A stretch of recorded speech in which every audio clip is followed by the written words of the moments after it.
మొన్న నేను చేసినటువంటి చిట్చాట్లో మాట్లాడినటువంటి పలు అంశాలు వాస్తవాలని చెప్పి నిన్ననే క్యాబినెట్లో రుజువైంది. నిన్న క్యాబినెట్ మీటింగ్లో జరిగినటువంటి కలహాలు ఒకసారి మీరు తీసుకున్నట్లయితే 6 గంటల పాటు మంత్రుల కుస్తీల పోటీ జరిగిందట. 6 గంటల పాటు మంత్రులు ఒకరినొకరు నిందించుకోవడానికి, ఒకరి మీద ఒకరు మల్లగుల్లాలు పడి మరి ఒకరినొకరు తిట్ల పురాణంతో మొదలైనటువంటి కలహాల క్యాబినెట్ కళ్ళారా చూసినాం. మరి అన్ని మీడియాలలో కూడా ప్రచురితమైన సంగతిని గుర్తు చేస్తున్నాం. నేను మాట్లాడినటువంటి ఎన్నో అంశాలు వాస్తవాలుగా మరొక్కసారి నిన్న చేసినటువంటి చిట్చాట్ కూడా వాస్తవంగా క్యాబినెట్ మీటింగే రుజువైంది. మరి పంచాయతీ అంతా క్యాబినెట్లో 4 స్తంభాలాట, 4 మంత్రుల మధ్యలో ఉన్నటువంటి అనేకమైనటువంటి అంశాలే ప్రధానంగా 6 గంటల చర్చలో భాగమైంది. మీరు ఒక్కసారి ఆలోచించినట్టయితే మంత్రులందరి పరిస్థితి ఎవరికి వారే యమునా తీరు అన్నట్టుగా ఉన్నది. మంత్రులందరూ కూడా ఎవరి స్వార్థం కోసం వారు పనిచేస్తున్నట్టు కనిపిస్తున్నది. మరి పంచాయతీ దేనికోసం వస్తున్నది? నిన్న జరిగినటువంటి క్యాబినెట్ కలహాల మీటింగ్ లోపల ముఖ్యంగా ఒక పెద్ద మంత్రికి ముఖ్యమంత్రికి మధ్యలో వాగ్వాదం జరిగినట్లు, ఇంకొక మంత్రికి ఇంకొక సీనియర్ మంత్రికి మధ్యలో వాగ్వాదం జరిగినట్టుగా మరి కథనాలు చూస్తున్నాం. ఇదంతా దేనికోసం వచ్చింది అంటే ఇరిగేషన్ ప్రాజెక్టులో రివైజ్ ఎస్టిమేషన్ అంశంలో కానివ్వండి, ఫండ్స్ అలొకేషన్ విషయంలో కానివ్వండి, చాలా అంశాల విషయం లోపల వారి మధ్యలో మరి కలహాలు వచ్చినట్టుగా చాలా స్పష్టమవుతున్నది. మరి నారాయణపేట కొడంగల్ ఎత్తిపోతల పథకం పనులలో వేగంగా పూర్తి చేయాలని 1000 కోట్ల రూపాయలు అలొకేట్ చేయాల్సిందిగా ముఖ్యమంత్రి గారు ప్రతిపాదన చేస్తే దానికి ముఖ్యమంత్రి గారినే వ్యతిరేకించినట్టుగా, మంత్రి గారు వ్యతిరేకించినట్టుగా మరి వార్తలు చదివినాం. మీరు ఒక్కసారి చూస్తే ఈ అంశం ఎందుకు బగ్గుమన్నదనంటే మరి సాగునీటి ప్రాజెక్టుల నిర్వహణ పర్యవేక్షణ గతం బడ్జెట్లో 480 కోట్లు కేటాయిస్తే ఇప్పటివరకు ₹1 కూడా మంజూరు చేయలేదు, రిలీజ్ చేయలేదు. ఇంకా 26 రోజుల్లో ఫినాన్షియల్ ఇయర్ అయిపోతుందని చెప్పేసి ఇరిగేషన్ మంత్రి గారు బాధపడ్డారట. మరొక వైపు ఎన్నో టేలెంట్ ప్రాజెక్ట్స్ ఉన్నాయి. ఈ టేలెంట్ ప్రాజెక్ట్స్ అన్నీ కంప్లీట్ చేయాల్సిన అవసరం ఉన్నది. మీరు అన్ని కొడంగల్ లిఫ్ట్ ఇరిగేషన్కే 1000 కోట్లు తీసుకపోతే ఎట్లా అని చెప్పి వారి మధ్యలో వాగ్విదం జరిగినట్టుగా మరి పేపర్లో వచ్చింది. కానీ ఇవన్నిటికన్నా ముఖ్యంగా ఎవరికి తెలియని ఇంకొక అంశం జరిగింది ఇక్కడ. అదేందనంటే క్యాబినెట్లో జరిగినటువంటి వీరి మధ్యలో పోరుకు గల కారణం ఏంటంటే పొంగులేటి శ్రీనివాసరెడ్డికి సంబంధించినటువంటి కంపెనీ, పొంగులేటి శ్రీనివాసరెడ్డికి సంబంధించినటువంటి రాఘవ కన్స్ట్రక్షన్ కంపెనీకి గత క్యాబినెట్ మీటింగ్లో ఉదండపూర్ రిజర్వాయర్ 430 కోట్ల నుంచి దాన్ని 1150 కోట్లకి రివైజ్డ్ ఎస్టిమేషన్ వేయించుకున్నాడు. అంటే దాదాపు 700 కోట్ల రూపాయలు రివైజ్డ్ ఎస్టిమేషన్ పేరు మీద ఎస్కలేషన్ చేసుకున్నాడు. మరి ఒక మంత్రికి మీరు 700 కోట్ల రూపాయలు రివైజ్డ్ ఎస్టిమేషన్ ఇచ్చిండ్రు, మరి మాకు సంబంధించినటువంటి ఎంతోమంది కాంట్రాక్టర్లు ఉన్నారు కదా, మరి వాళ్ళకెందుకు ఇవ్వరని చెప్పేసి ఆ మంత్రుల మధ్యలో పంచాయతీ మొదలైంది. ఒక మంత్రికి ఒక న్యాయం, కాంట్రాక్టర్కి ఒక న్యాయమా అని చెప్పి మంత్రుల మధ్యలో ఇదంతా కూడా పంపకాల పంచాయతీ. ఇది క్యాబినెట్ పంచాయతీ అంతా కూడా పంపకాల పంచాయతీ.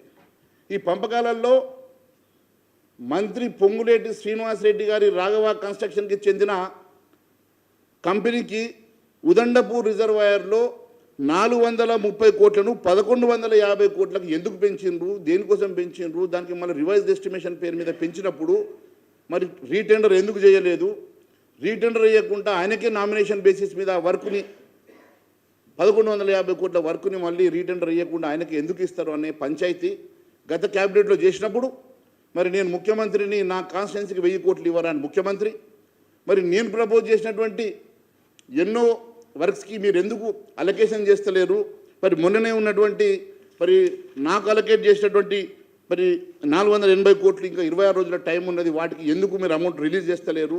మరి టేలెంట్ ప్రాజెక్ట్స్లో ఉన్నటువంటి అనేకమైనటువంటి ప్రాజెక్టులకు ఎందుకు డబ్బులు ఇస్తలేరని పంచాయతీ మొదలైంది. ఈ పంచాయతీ ఇక్కడితో ఆగలే. ఈ పంచాయతీకి మళ్ళీ ఇంకొక అంశం ఏంటంటే దీనికి సీతమ్మ బ్యారేజ్ కూడా చేర్చిండ్రు.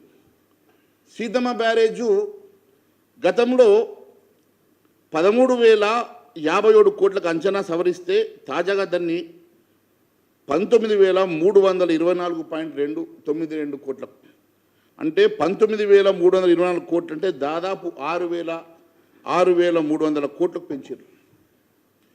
దాన్ని క్యాబినెట్ ఆమోదం కోసం పెట్టిండ్రు. మరి మంత్రికేమో మీరు అంత ఒకేసారి 700 కోట్లు పెంచుతారు, మరి దీనికి మా జిల్లాకు సంబంధించిన ఈ ప్రాజెక్టుకి ఎందుకు పెంచారని చెప్పి ఆ జిల్లా మంత్రులు ఈ అంశం మీద లేవనెత్తిండ్రు. ఇదంతా పంచాయతీ ఒకరి మీద ఒకరు నిందలు వేసుకోవడానికి, ఒకరి మీద ఒకరు మరి పొట్లాడడానికి మాత్రమే సరిపోతున్నది. అంటే ఇంకా అనేకమైనటువంటి అంశాలు వచ్చినాయి దీంట్లో. మంత్రివర్గంలో అంచనాల సవరణ విషయం కానీ, రివైజ్ ఎస్టిమేషన్ విషయంలో కానీ మీరు ఒక మంత్రిగా ఉన్నటువంటి వ్యక్తి, క్యాబినెట్లో ఉన్నటువంటి వ్యక్తి, క్యాబినెట్ ఆమోదం చేయాల్సినటువంటి వ్యక్తి ఈరోజు ఒక కంపెనీకి ఓనర్గా ఉండి ఆ కంపెనీకి కొడంగల్ నారాయణపూర్లో మీరు 1,150 కోట్ల రూపాయల వర్క్ అలొకేషన్, అది కూడా 4% అధికంగా మీరు వర్క్ అలొకేషన్ చేయించుకొని, అంతకుముందు ప్రభుత్వం రాగానే 600 కోట్ల రూపాయలు, ఎంతోమంది కాంట్రాక్టర్లు ఉండగా మీరు 600 కోట్ల రూపాయలు రిలీజ్ చేయించుకొని, ఈరోజు ఉదండపూర్ రిజర్వాయర్కి మీరు 430 కోట్లను 1,150 కోట్లకు పెంచుకొని, కేవలం ఇది మంత్రుల కోసము, వారి స్వార్థం కోసం మాత్రమే క్యాబినెట్ మీటింగ్ పెట్టుకున్నట్టున్నది. కానీ ప్రజా ప్రయోజనాల కోసం, ప్రజలకు ఇచ్చినటువంటి హామీల కోసం, ప్రజల సంక్షేమం కోసం, మీరు ఇచ్చిన మేనిఫెస్టోలో ఉన్నటువంటి అంశాల కోసం ఏ రోజైనా మీరు క్యాబినెట్ మీటింగ్ పెట్టినా అని అడుగుతున్నాం. కేవలం ఎక్కడికక్కడ మీరు రాష్ట్ర ప్రయోజనాల కన్నా మీ స్వార్థం కోసం మాత్రమే మీరు పనిచేస్తున్నట్టుగా చాలా స్పష్టమవుతున్నది. ఎన్నడూ కూడా ఇట్లా ఒక ముఖ్యమంత్రిని ఎదిరించినటువంటి మంత్రులను చూడలేదు. క్యాబినెట్లో ఈ రకంగా వాగ్వివాదం జరిగినట్లు కూడా వార్తలు మనం గతంలో ఎన్నడూ చూడలేదు. కానీ ఇప్పుడు పూర్తిగా క్యాబినెట్ అంటేనే రచ్చ, అసెంబ్లీ కన్నా ఎక్కువ లొల్లి క్యాబినెట్ మీటింగ్లో జరుగుతున్నట్టుగా చాలా స్పష్టమవుతున్నది. వారి మధ్యలో అవగాహన లేకపోవడం, ఒకరి మధ్యలో ఒకరు కోఆర్డినేషన్ లేకపోవడం, అపనమ్మకం ఉండడం, ఇవన్నీ కారణాలకు ఈరోజు క్యాబినెట్ ఒక అడ్డగా మారిందని చెప్పి మరొకసారి స్పష్టంగా తెలియజేస్తా ఉన్నాను. గత బీఆర్ఎస్ ప్రభుత్వంలో ఎప్పుడు కూడా వారి నియోజకవర్గాలకు మాత్రమే, సిద్దిపేటకు, గజ్వేలకు మీరు నియోజకవర్గాలకు మాత్రమే పనిచేస్తున్నారని చెప్పినట్టు ఆరోపించినటువంటి కాంగ్రెస్ పార్టీ ఈరోజు ఏం చేస్తూ ఉన్నది? వారికి సంబంధించినటువంటి నియోజకవర్గాలకు, మంత్రుల నియోజకవర్గాలకు పనిచేస్తూ ఉన్నారు. కానీ ఈరోజు 119 నియోజకవర్గాల్లో రిప్రజెంట్ చేసేటువంటి ఎమ్మెల్యేల నియోజకవర్గాల్లో మీరు ఏ రకంగా అభివృద్ధి చేస్తూ ఉన్నారో చెప్పాల్సిన అవసరం ఉన్నది. మీరు ఈరోజు టీఆర్ఎస్ బాటలోనే కాంగ్రెస్ ప్రభుత్వం నడుస్తున్నట్టు చాలా స్పష్టమవుతున్నది. అంతేకాదు మంత్రులంతా తమ సొంత సెగ్మెంట్లకు పనిచేయడమే కాకుండా, లేదంటే కమిషన్ల కోసం మాత్రమే పనిచేస్తున్నట్లు, ప్యాకేజీల కోసం మాత్రమే పనిచేస్తున్నట్లు, కబ్జాల కోసం మాత్రమే పనిచేస్తున్నట్టు కనిపిస్తూ ఉన్నది రాష్ట్ర ప్రభుత్వం. మరి దక్షిణ తెలంగాణలో ఉన్నటువంటి అనేకమైనటువంటి ప్రాజెక్టులు, సీతారామ ప్రాజెక్టు కోసమని, లేకుంటే మీరు కొడంగల్ లిఫ్ట్ ఇరిగేషన్ అని చెప్పి మాట్లాడుతూ ఉన్నారు కదా, ఉత్తర తెలంగాణకు సంబంధించినటువంటి ఏ ఒక్క ప్రాజెక్ట్నైనా ఈ క్యాబినెట్లో చేసే ప్రయత్నం చేస్తున్నారా అని అడుగుతున్నా. టేలెండ్లో చిన్న ప్రాజెక్టులు ఉన్నాయి. టేలెండ్లో మీరు కొన్ని 100 కోట్లు ఖర్చు పెడితే పూర్తి కొన్ని వేల ఎకరాలకు ఆయకట్టు వచ్చేటువంటి ప్రాజెక్టులు ఉన్నాయి. వాటన్నింటినీ కూడా మీరు విస్మరిస్తున్నారు. ప్రాణహిత చేవల, డాక్టర్ బాబాసాహెబ్ అంబేద్కర్ గారి పేరు మీద పెట్టినటువంటి ప్రాణహిత చేవల ద్వారా వచ్చేటువంటి తాగునీరు కోసం పెట్టినటువంటి ప్రాజెక్టులో ఆదిలాబాద్ జిల్లా లాంటి ఉత్తర తెలంగాణలో అనేకమైనటువంటి ప్రాంతంలో మరి నీరు వచ్చేటువంటి పరిస్థితి ఉన్నా కూడా వాటిని విస్మరిస్తున్నమాట వాస్తవం కాదా? చెరాట కొరాట 27-28 ప్యాకేజెస్ కేవలం 200-300 కోట్లు ఖర్చు పెడితే 50,000 ఎకరాలకు ఆయకట్టచ్చేటువంటి ప్రాజెక్టులను మీరు విస్మరిస్తూ ఉన్నారు. ఎందుకంటే దాంట్లో కమిషన్ రావనో, లేకుంటే దండిగా వేల కోట్ల రూపాయల ప్రాజెక్టులు పెట్టేసి మీరు కమిషన్ల కోసం చేస్తున్నటువంటి ప్రాజెక్టుగానే కనపడతా ఉన్నాయి. కానీ మరి దేనికోసం మీరు పనిచేస్తూ ఉన్నారో మరి చెప్పాల్సిన అవసరం ఉన్నది. కేవలం అమృత్ కానివ్వండి, కొడంగల్ ప్యాకేజ్ కానివ్వండి, కేవలం అత్తాస్త అల్లుడు పంచినట్ల మీరు కేవలం మీ మంత్రులు పంచుకోవడం, మంత్రులు అల్లుళ్లకు పంచివ్వడం, వేల కోట్ల ప్రాజెక్టు ఈ రకంగా దారాదత్తం చేయడం తప్ప మీరు నిజంగా ఈ ప్రాంతంలో అభివృద్ధి చేయాలన్నటువంటి ఆకాంక్ష మీలో కనబడతలేదని చెప్పి స్పష్టంగా తెలియజేస్తూ ఉన్నాను. కాంగ్రెస్ పార్టీ ఇచ్చినటువంటి మేనిఫెస్టోలో మీరు పెండింగ్లో ఉన్నటువంటి ప్రాజెక్టులన్నీ పూర్తి చేస్తామని చెప్పారు. పెండింగ్లో ఉన్నటువంటి ప్రాజెక్టులు పూర్తి చేయకపోగా ఈరోజు కొత్త ప్రాజెక్టులను ముందేసుకొని కొత్త ప్రాజెక్టుల కోసం వేల కోట్ల రూపాయలు వెచ్చించే ప్రయత్నం చేస్తూ ఉన్నారు. కానీ కొన్ని వందల కోట్లతో పూర్తి అయ్యేటువంటి అనేకమైనటువంటి ప్రాజెక్టులను మీరు విస్మరిస్తున్నమాట వాస్తవం కాదని చెప్పి అడుగుతా ఉన్నాను.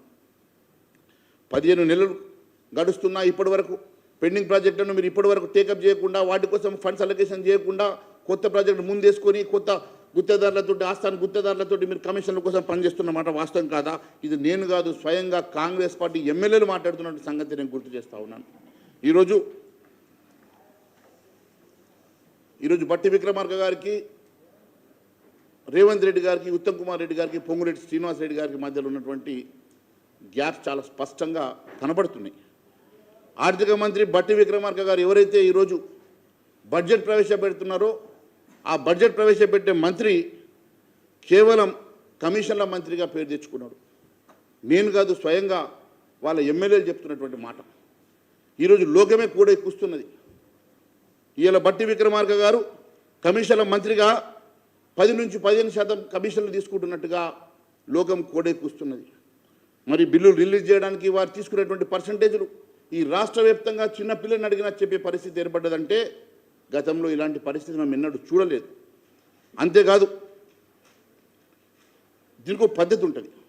కాంట్రాక్టర్లు పెండింగ్లో ఉన్నటువంటి బిల్లుల కోసము 5-10 సంవత్సరాల నుంచి కూడా పెండింగ్లో ఉన్నటువంటి బిల్లులు రిలీజ్ అవుతలేవు. కానీ కమిషన్లు ఇస్తే 6 నెలల్లో 3 నెలల్లో పూర్తి చేసినటువంటి ప్రాజెక్టులకు కూడా మీరు బిల్లులు ఎట్టా రిలీజ్ చేస్తూ ఉన్నారు? ఏ ప్రతిపాదిక మీద మీరు బిల్లులు రిలీజ్ చేస్తూ ఉన్నారు? కనీసం ఒక క్యూ సిస్టమ్ ఉందా?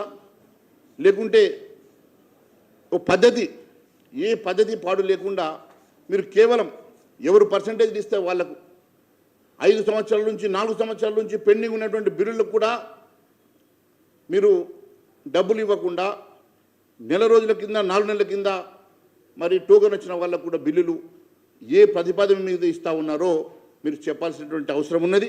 ఖచ్చితంగా ఈ అంశం మేము లేవనెత్తుతామని చెప్పి మరొకసారి తెలియజేస్తూ ఉన్నాం. కమిషన్లు ఇస్తే నెల రోజుల్లోనే బిల్లు వస్తుంది. కమిషన్లు ఇవ్వకుంటే సంవత్సరాలైనా కూడా బిల్లులు రాకున్న పరిస్థితి ఈరోజు ఈ రాష్ట్రంలో ఎక్కడ చూసినా కనబడతా ఉన్నది. అంతేకాదు, ఈరోజు మరొక మంత్రి గారు పొంగులేటి శ్రీనివాస్ రెడ్డి గారు అనాలన్నా, వారిని మరి మంత్రి గారు అనాలన్నా, కాంట్రాక్టర్ అనాలన్నా తెలియదు. కానీ వారు ఎక్కడ టెండర్ వేసినా వారే, ఎక్కడ రివైజ్ ఎస్టిమేషన్స్ కన్నా వారే. అంతేకాకుండా టెండర్ దక్కించుకోవడం నేను కాదు, అనిరుద్ రెడ్డి గారే అన్నారు. టెండర్ దక్కించుకోవడం కాదు, కబ్జాల మంత్రిగా పేరు తెచ్చుకుంటున్నాడు. యాడ ఖాళీ భూమి కనబడితే ఆడ 50% ఇస్తే భూమి క్లియర్ చేసి ఇస్తుండని చెప్పి వాళ్ళ సొంత MLA, Congress party MLA Anirudh Reddy గారు చెప్పిన మాటనే నేను ప్రస్తావిస్తూ ఉన్నాను. అంటే పొంగులేటి శ్రీనివాస్ రెడ్డి గారు హైకమాండ్కి కప్పం కడుతున్నాడు కాబట్టి ఈ రాష్ట్రంలో ఉన్నటువంటి ప్రభుత్వం ఏ భూమినైనా కబ్జా పెట్టి, ఏ భూమినైనా మరి పేపర్లు అప్పటికప్పుడు తయారు చేసుకొని లిటిగెంట్ భూములన్నిటికీ కూడా నేను ఆధారంతో చెప్తా, ఆ భూములన్నీ కూడా 50-50 ఎవరు 50% ఇస్తే వాళ్ళకు భూమి క్లియర్ చేసి ఇచ్చే పద్ధతి పెట్టుకొని మరి 50-50 మంత్రి, కబ్జాల మంత్రి అని చెప్పేసి వారి ఎమ్మెల్యేలు మాట్లాడుతున్నారంటే ఏ స్థాయికి ఈరోజు వారి అడ్మినిస్ట్రేషన్ పడిపోయిందో ఒకసారి ఆలోచించాలని చెప్పి నేను తెలియజేస్తా ఉన్నాను. పొంగులేటి రెవెన్యూ మంత్రి కాదు, కబ్జాల మంత్రి, 50-50 మంత్రి అని మరి ప్రజలు మాట్లాడుకునేటువంటి పరిస్థితి రావడం చాలా విడ్డూరంగా ఉన్నదని చెప్పి తెలియజేస్తూ ఉన్నాను. అదే కాదు, ఇంకొక మంత్రి గారు, వారు సీనియర్ మంత్రి, మరి ఆయన కన్ను మరి ముఖ్యమంత్రి కుర్చీ మీద ఉందో నాకు తెలియదు, లేకుంటే ఈ ప్యాకేజీలు ఈరోజు ఉన్నటువంటి కొత్త ప్యాకేజీల మీద మీరు చూపిస్తున్నటువంటి మోజు, పెండింగ్లో ఉన్నటువంటి ఉత్తర తెలంగాణలో ఉన్నటువంటి అనేకమైనటువంటి ప్రాజెక్టుల మీద ఎందుకు చూపిస్తలేరని చెప్పి ప్యాకేజ్ మంత్రి గారిని అడుగుతా ఉన్నా. మరి కేవలం కొడంగల్ లిఫ్ట్ ఇరిగేషన్ వచ్చినప్పుడు మంత్రి గారికి 4% అధికంగా అడిషనల్గా పెంచి మరి వారికి టెండర్లు ఇస్తారు. వారి కాంట్రాక్టులకు రివైజ్ ఎస్టిమేషన్లు వేసి ఇస్తారు. 700 కోట్లు ఏకంగా పెంచేస్తారు. 100 కోట్ల రూపాయల బిల్లులు వారికి అర్ధరాత్రి పూట ఇచ్చేస్తారు. వారు తీసుకున్నటువంటి ఏ భూమి అయినా రెగ్యులరైజ్ అయిపోతుంది. మరి ఈ రకంగా మీరు మంత్రుల కోసము మీ స్వార్థం కోసమే ఈరోజు మీ మంత్రి పదవిని ఉపయోగిస్తూ ఉన్నట్టుగా స్పష్టమవుతూ ఉన్నది. మేము ఒకటే అడుగుతూ ఉన్నాం, ఈ రాష్ట్రంలో మీ స్వంత ఎమ్మెల్యేలు మాట్లాడినటువంటి సంగతి నేను ప్రస్తావిస్తూ ఉన్నాను. మీ సొంత ఎమ్మెల్యేలు మాట్లాడినటువంటి అనేకమైనటువంటి అంశాలు మరి నేను ఈరోజు మాట్లాడుతూ ఉన్నాను. మరి ఈ భూముల అంశంలో కానీ కాంట్రాక్ట్ అంశంలో కానీ ఈజ్ ఇట్ నాట్ మీరు ఒక మంత్రిగా ఉండి మీ కుటుంబానికి చెందినటువంటి రాఘవ కన్స్ట్రక్షన్కి మీరు ఈ రకంగా కాంట్రాక్ట్ ఇచ్చినా రివైజ్డ్ ఎస్టిమేషన్లు క్యాబినెట్లో అప్రూవ్ తీసుకున్నా ఇది కాన్ఫ్లిక్ట్ ఆఫ్ ఇంట్రెస్ట్ కాదని అడుగుతున్నా. మరి ఇలాంటి కాన్ఫ్లిక్ట్ ఆఫ్ ఇంట్రెస్ట్ తోటి మీరు పని చేస్తున్నప్పుడు మీరు మంత్రి పదవికి అర్హులా కాదా ఒకసారి ఆలోచించుకోవాల్సినటువంటి నైతిక బాధ్యత మీ మీద ఉన్నదని చెప్పి నేను తెలియజేస్తా ఉన్నాను. మరి ఈ రకంగా ఒకరేమో కమిషన్ల మంత్రి, ఒకరు కబ్జాల మంత్రి, ఒకరు ప్యాకేజీల మంత్రిగా ఈరోజు పేరు తెచ్చుకుంటున్నారు తప్ప ప్రజల మనుషులుగా ప్రజలకు సంబంధించినటువంటి అనేకమైనటువంటి అంశాల మీద మీరు ఎందుకు ఆలోచిస్తలేరు? మీరు మేనిఫెస్టోలో పెట్టినటువంటి అంశాలను మేము ఖచ్చితంగా నెరవేరుస్తామన్నటువంటి ఒక దీక్షతో ఎందుకు పనిచేయడం లేదో మీరు ప్రజలకు చెప్పాల్సిన అవసరం ఉన్నది. మీకు ఈరోజు మొన్న ఎంపీ ఎలక్షన్లో ఏ రకంగానైతే సామాన్య ప్రజలు తీర్పిచ్చినారో మొన్న మేధావులు కూడా తీర్పిచ్చినా కూడా ఇంకా మీకు బుద్ధి రాకుండా తెల్లారే మీటింగ్ను పెట్టుకొని క్యాబినెట్ మీటింగ్ పెట్టుకొని ఇంకా మీరు మీ ప్యాకేజీల కోసం కొట్లాడడం అనేది విడ్డూరంగా ఉన్నది. మీ ప్యాకేజీల కోసం కొట్లాట అనేది మరి చిల్లర కొట్లాట లెక్క ఉన్నది. ఇది మంచిది కాదు. ఇప్పటికైనా మీరు ప్రజా పాలన పైన దృష్టి పెట్టండి. ఇలాంటి మరి చిల్లర పనులు మానుకోవాల్సిందిగా కోరుతా ఉన్నాను. 15 నెలల పాలనలో కాంగ్రెస్ మంత్రుల అవినీతి ఊబిలో కూరుకుపోవడం, ఈ రాష్ట్రాన్ని అంధకారంలో దించడం, అంజనకాడికి దోచుకునే విధానంలో పనిచేస్తున్నటువంటి సంగతి నేను గుర్తు చేస్తూ ప్రజల్లో ప్రభుత్వంపై ఎంత తీవ్రమైనటువంటి వ్యతిరేకత వస్తూ ఉన్నదో ఇప్పటికైనా మీరు గమనించాల్సిందిగా నేను కోరుతా ఉన్నాను. మీరు అనేకమైనటువంటి అంశాలు, అంతేకాదు ఇప్పుడు ఏ రకంగా వీళ్ళ ఇరిగేషన్ పనిచేస్తూ ఉన్నదో నేను ఒక్క విషయంలో చివరిగా చెప్పదలుచుకున్నా.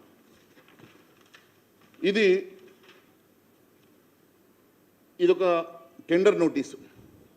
టెండర్ నోటీసులో ఆర్ఎన్బికి సంబంధించినటువంటి రోడ్స్ మోర్తులు కేంద్ర ప్రభుత్వము రాష్ట్ర ప్రభుత్వం చేసేటువంటి నేషనల్ హైవేస్లో సబ్వే కోసం నిర్మాణం చేసేటువంటి సీసీ కాంక్రీట్లో వీళ్ళు ఒక క్యూబిక్ మీటర్కి 5,155 రూపాయలు, concrete per cubic metre 5,155 rupees తోటి టెండర్ ఫ్లోట్ అవుతుంది. దానికోసం కాంట్రాక్టర్ ముందుకు వచ్చి అదే కాంట్రాక్టర్ 5,155 రూపాయలకు ఒక క్యూబిక్ మీటర్ చొప్పున ఆర్ఎన్బిలో రోడ్ వర్క్స్లో నేషనల్ హైవేలో పనిచేస్తున్నప్పుడు ఇరిగేషన్లో అదే పని కోసం మంచిర్యాలలో ఒక మాజీ మంత్రి తమ్ముడికి సంబంధించినటువంటి అంశం రాళ్లవాగు రిటైనింగ్ వాల్ 200 కోట్ల రూపాయల వర్క్ ఒక్క క్యూబిక్ మీటర్కి 7,335 రూపాయలు. 7,335 రూపాయలు అంటే 200 కోట్ల రూపాయల్లో దాదాపు 60 కోట్ల రూపాయలు మీరు ఓన్లీ రేట్ ఎస్కలేట్ చేసి మీరు దీంట్లో లోడ్ చేసిన మాట వాస్తవం కాదా? మంత్రి గారు చిలక కొట్టుడు. మంత్రి గారు తెలిసి చేస్తున్నారా? మంత్రి గారికి మరి వారి దృష్టిలో లేకుండా మరి అధికారులు చేస్తున్నారా? ఒక టెండర్లో 200 కోట్ల రూపాయల టెండర్లో 60 కోట్ల రూపాయలు కేవలం ఒకటే ఐటెంలో మీరు యాక్సలరేట్ చేసి దాంట్లో లోడింగ్ చేసిండ్రంటే పని చేయకుండానే ఈ వర్క్కి మధ్యలో అదే వర్క్కి ఇదే సీసీ వర్కు ఇదే ఆర్ఎన్బిలో మీరు ఇచ్చేటువంటి రేటుకి ఇరిగేషన్లో ఇచ్చేటువంటి రేటుకి 200 కోట్ల రూపాయలకి 60 కోట్ల రూపాయల తేడా ఉన్నది. అంటే ఏ రకంగా దోచుకుంటున్నది ఈ ప్రభుత్వం, ఏ రకంగా కాంట్రాక్టర్లకు పంచిపెడుతున్నది, ఏ రకంగా కాంట్రాక్టర్లకు దోచిపెడుతున్నది, తద్వారా వీళ్ళు ఎందుకు కమిషన్ తీసుకుంటున్నారో ఇంతకన్నా ఆధారాలు ఏం కావాలో మంత్రి గారు అని అడుగుతున్నా. ఇది మంత్రి గారికి ముఖ్యమంత్రి గారికి తెలిసి జరుగుతున్నదా, లేక అధికారులు మరి కళ్ళు మూసుకొని పనిచేస్తున్నారా? ఇది మోర్తులో ఆర్ఎన్బిలో ఉన్నటువంటి ఇదే కాంక్రీటు ఒక క్యూబిక్ మీటర్కి 5,155 రూపాయలు ఇస్తే ఇదే 7,335.18 ఇది ఇరిగేషన్లు ఇస్తున్నారు. అంటే దాదాపు 33% లోడింగ్. అంటే 200 కోట్ల రూపాయలకి మీరు దాదాపుగా 60 కోట్ల రూపాయలు మీరు ఎస్కలేట్ చేసి గుత్తేదారికి దానం చేస్తున్నారా, లేకుంటే గుత్తేదారికి జేబులు నింపుతున్నారా, తద్వారా మీరు కమిషన్లు తీసుకుంటున్నారా? సమాధానం చెప్పాల. ఏ రకంగా ఈ రాష్ట్రంలో దోపిడీ జరుగుతున్నదో ఇలాంటి కోకొల్లలుగా నా దగ్గర ఆధారాలతో ఉన్నాయి. నేను ఒకటే చెప్తా ఉన్నాను, మీరు చిన్నపిల్లల్లాగా మంత్రిమండలిలో కొట్టుకోవడాలు తిట్టుకోవడాలు కాదు. ఈరోజు రాష్ట్రంలో జరుగుతున్న ఈ దోపిడీని ఎట్లా అరికడతారు, ఇచ్చిన హామీలు ఎప్పుడు నెరవేరుస్తారు, దాని మీద మీరు దృష్టి పెట్టాల్సిందే కోరుతా ఉన్నాను. పూర్తిగా ఈ రాష్ట్రం అధోగతి పాలవుతున్నది.